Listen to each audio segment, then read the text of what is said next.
Wall Street. The meter on their debt began running in 1626, when black people were brought as slaves to what today is Manhattan.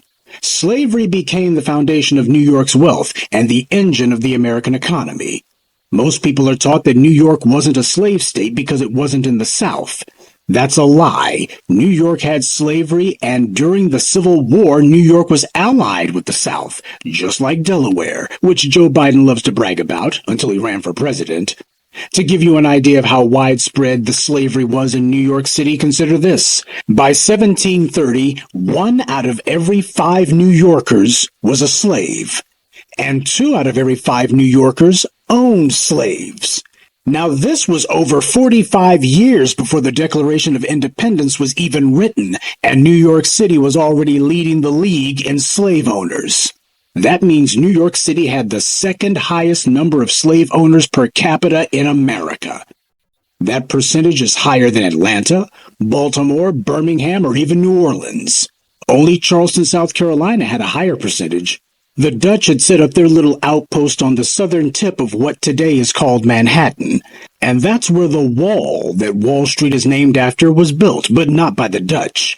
It was built by our ancestors. We literally built Wall Street. We were the ones who cleared the land that today bears names like Broadway.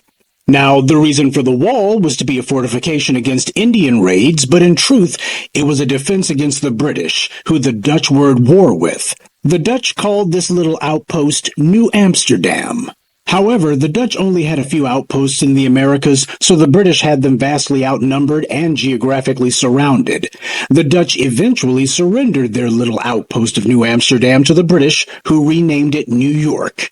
By 1699, the invaders, settlers, felt they had enough numbers now to take land outside of that little fortress. So they deconstructed the wall. Slavery, however, wasn't going anywhere. Under the British, slavery was about to become the biggest, most lucrative industry in New York, and Wall Street would be its epicenter. In 1711, a slave market was built on Wall Street along the eastern shore, remaining there until 1762.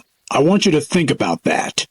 Before Wall Street played host to a number of multinational banking conglomerates and all these captains of industry, hell, before there was even a United States of America, Wall Street was a slave market 65 years before the Declaration of Independence was even written.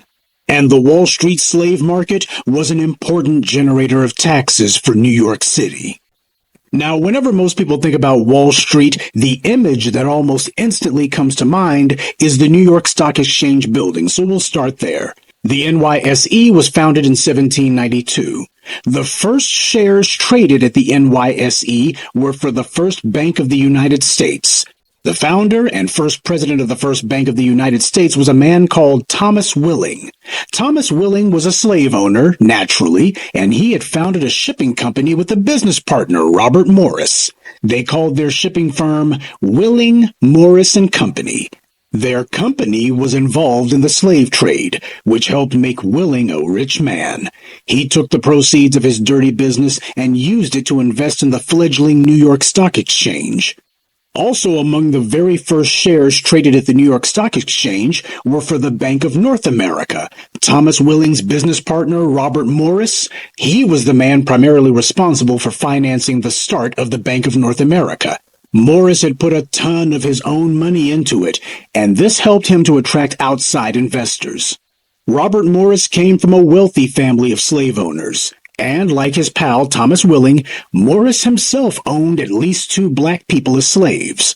This made Robert Morris one of the richest men in pre-revolutionary America, with money made in large part from the slave trade. And these were 2 of the very first shares traded on Wall Street. This was what provided the seed money for the New York Stock Exchange.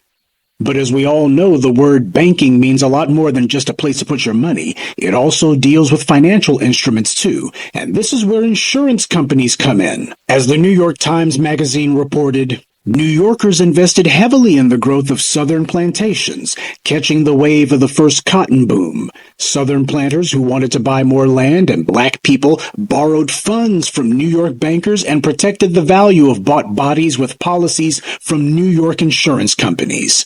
They're talking about insurance companies like New York Life. Originally, the company was named Nautilus Mutual Life Insurance in 1841. In 1849, they changed their name to New York Life, but it's the exact same company.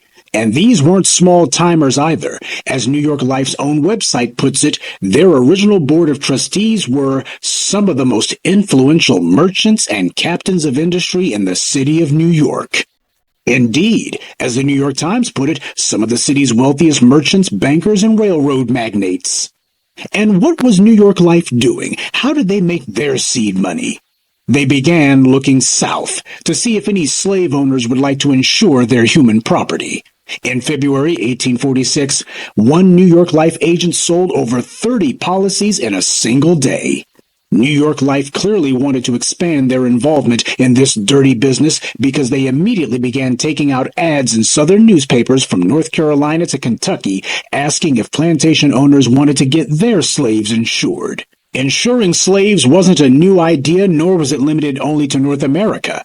The British insurance company Lloyd's of London made their fortune insuring the slave ships and their captives for the better part of 200 years.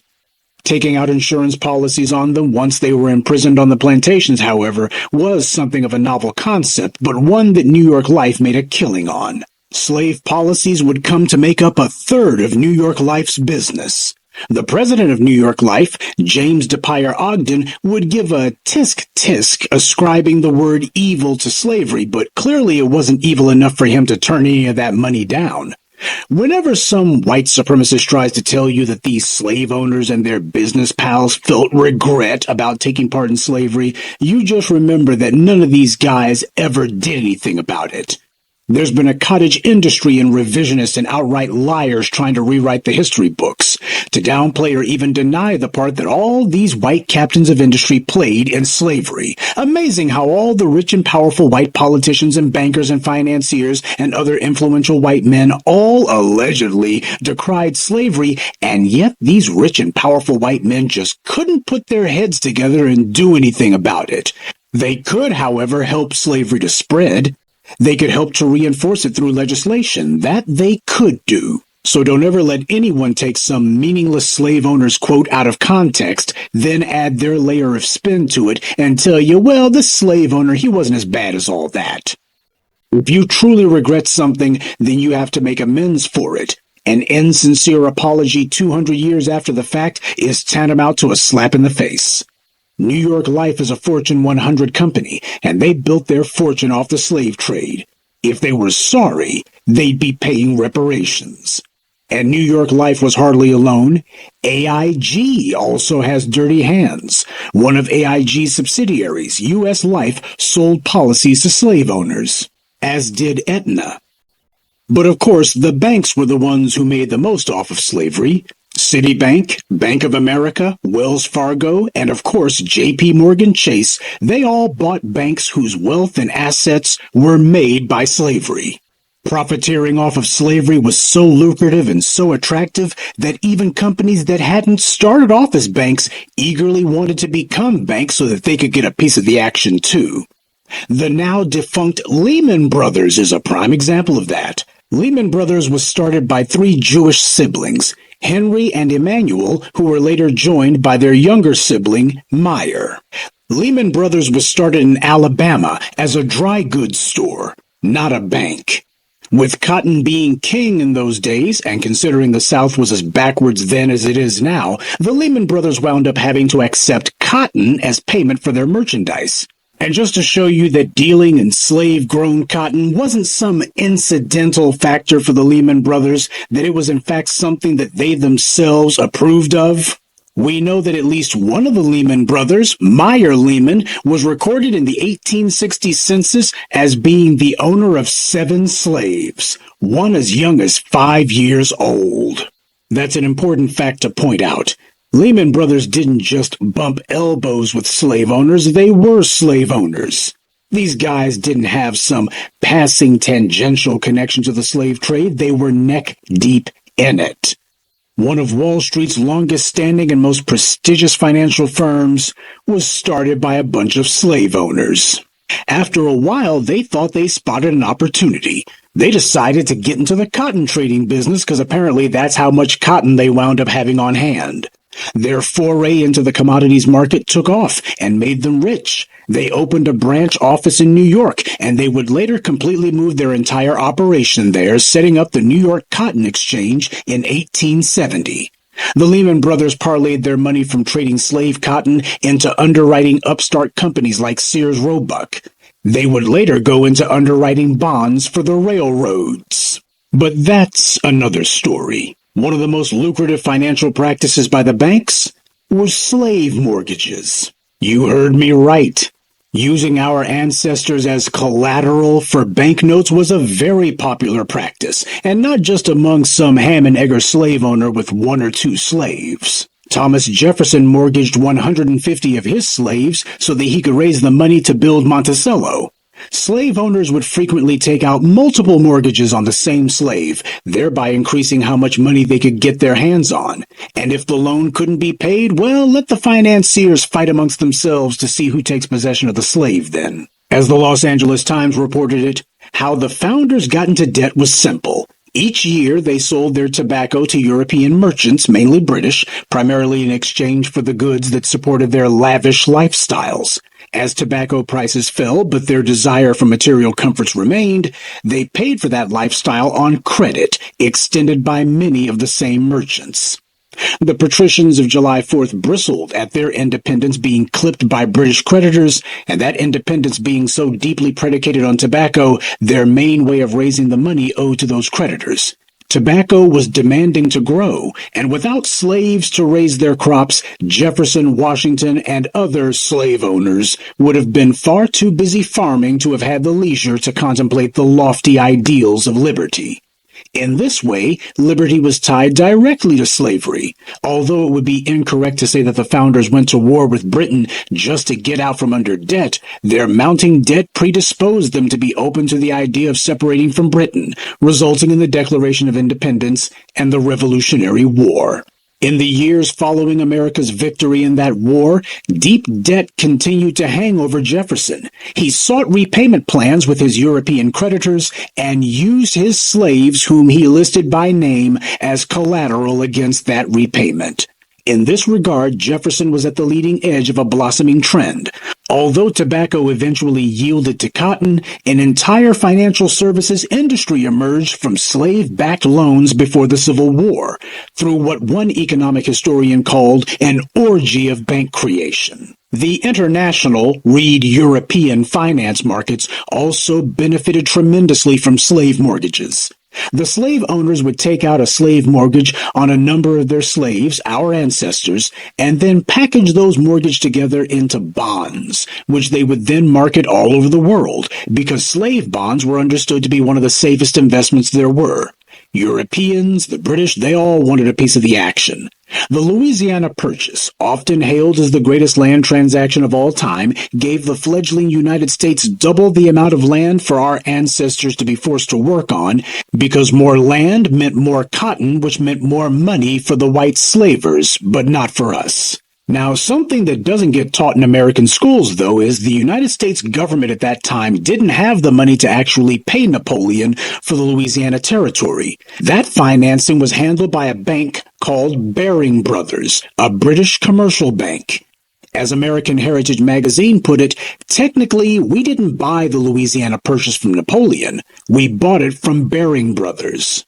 Baring Brothers had already made a fortune off the slave trade in the Caribbean before they turned their eyes northward. After the Louisiana Purchase, Baring Brothers vastly increased and spread their financial dealings in the U.S. Baring Brothers would make deals with slavery organizations like the Consolidated Association of the Planters of Louisiana. Baring would bundle slave mortgages, like the kind CAPL carried, into bonds, which Baring would then sell to European investors.